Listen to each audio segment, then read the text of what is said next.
buno bwegumu ekitundu wali mu ttamu waliwo obugonda ng'okanigako kakola ki? They are soft grass. Teeka mu breast pad omanya nti nkola ntya? Nga si bwe buno bwegumu ekitundu wali mu ttamu waliwo obugonda ng'okanigako kakola ki? They are soft grass. Teeka mu breast pad omanya nti nkola ntya?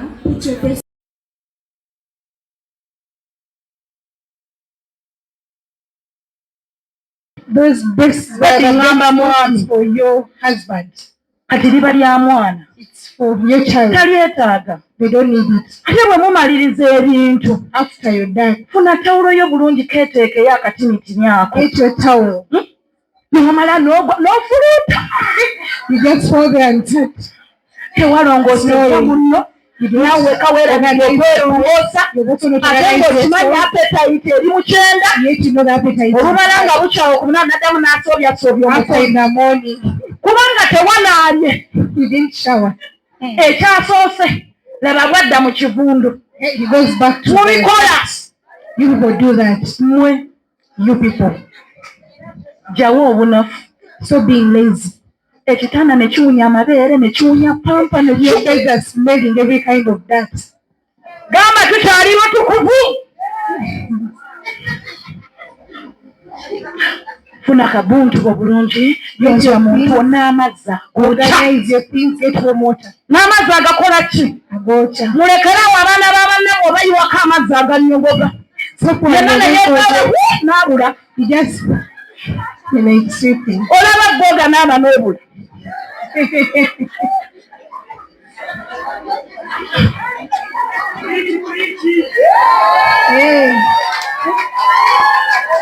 Bigandabirira ya munno. Try to take care of your husband. Funa akatawuloko muyonjawo bw'aba alinamu aganaaba naye ng'olwedde wamukulisizaayo omuntu waffe wamukoze eki wamusabise bulungi aleme ettambula ng'ayiika ki ayingire mu kinaabiro anaaba amazzi agabuguma ate ng'essuuka bw'eba eyonoonese gigirewo immediately. Kyova olaba tetwefa enna n'oloweka bw'oti olukumaliriza n'otambula nga naawe oyiika empewo wenna n'ekuggweramu tukanya kuwulira ng'otambula bw'oloweka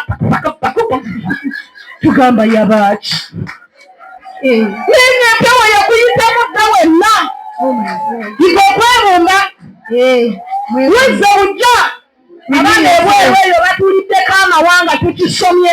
Women out there have taken things that belong to us.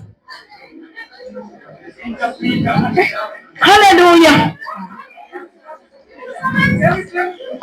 Gwe waba okimanyi nti nno taapu esumulukuka nnyo mu kibuga balina ebisiriveera buno obw'abaana bwe tuzaalirako nedda bintu babirongosa mugenda gye batunda amasuuka ne blankets bagamba enjagala kye bayita waterproof bedsheet bakiyita waterproof bedsheet ya mitwalo emeka kwemeka wama webala obitegedde bulungi 50 to 70.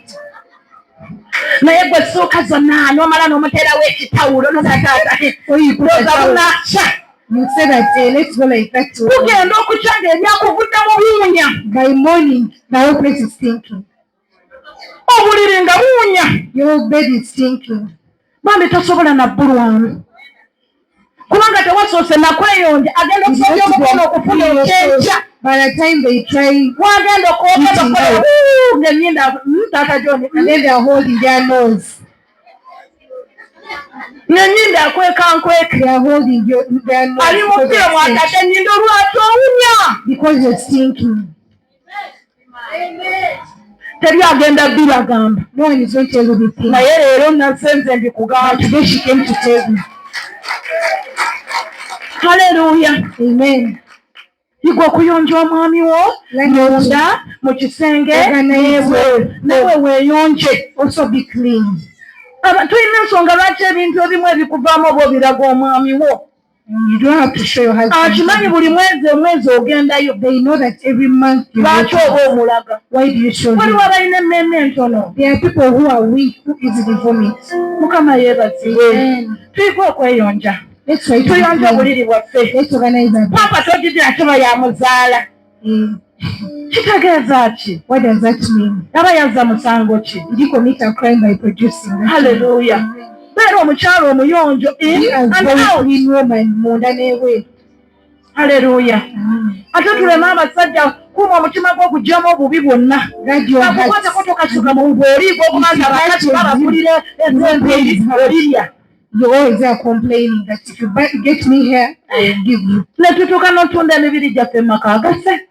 You start selling yourself. Teeka wano. Put your money first. Nange Mama John nfa teeka wano. Mama John, help me, and you're like, first put money. N'asooka akutemera ebiri n'obwa ayongerako. And you're like, add. Babikola for we counsel people.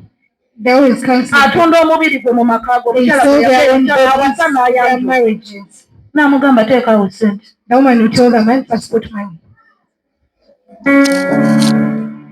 Kibi nnyo. It's very sad. Ky'otakolanga musajja kubanga tojja mufunamu. Never do such a thing to your husband. Ate waakugambira leka byoleka oba bisirira leka bisirire. Find everything and just go. Byenkugamba ge mazima. Ajja genda anoonya aba fast food zimuzimanyi. You go for fast food. Kusooka kulobeza. They don't fast food. Chicken n'enkoko. Emmere ennyangu n'obumonde obuzungu. Obyo bidiipinga enonyulula. Ng'agenda yefunira ka fast food.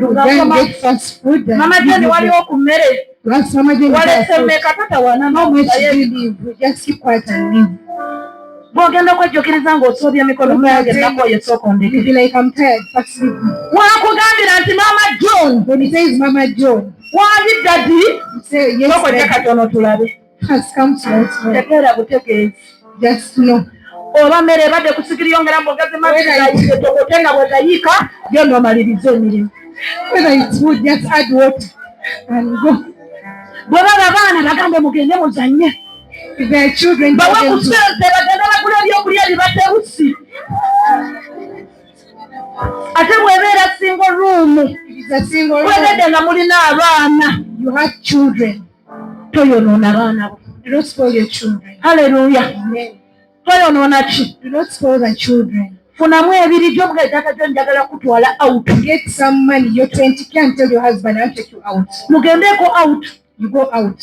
Kigwereyo omukono nga musanyuse. And do your things. Abaana baffe baleme kulaba kyesitaza. Let your children do not see such things. Naawe Tata John ziteekemu. Even you Tata John. Mugambe Mama Nachi njagala kutwala out. Say Mama Nachi I want to take you out. Hey, lodge si za sitaani. Lodges are not for abakolera bye bakolera bye bazifuula eza sitaani. Those who do their things. Naye ng'ogendayo ne mukyala wa. But when you go with your wife, mu bifo ebirungi. In very nice places. Ebitali bino bye beetundiramu. Not these places. Ensonga n'egguka naye ng'abaana nabo tubasigazza. Yes, you finish your things and the children also safe. Kuuma omutima gwo. Guard your hearts. Kuleme kuttira maka go. So that you do not olowooze. Organize. Hallelujah. Amen. 2 Timothy 3:1-5, 1-5 or 12. Second patience kyakungulu. Patience is just naye endurance. Naye tulina okumiikiriza.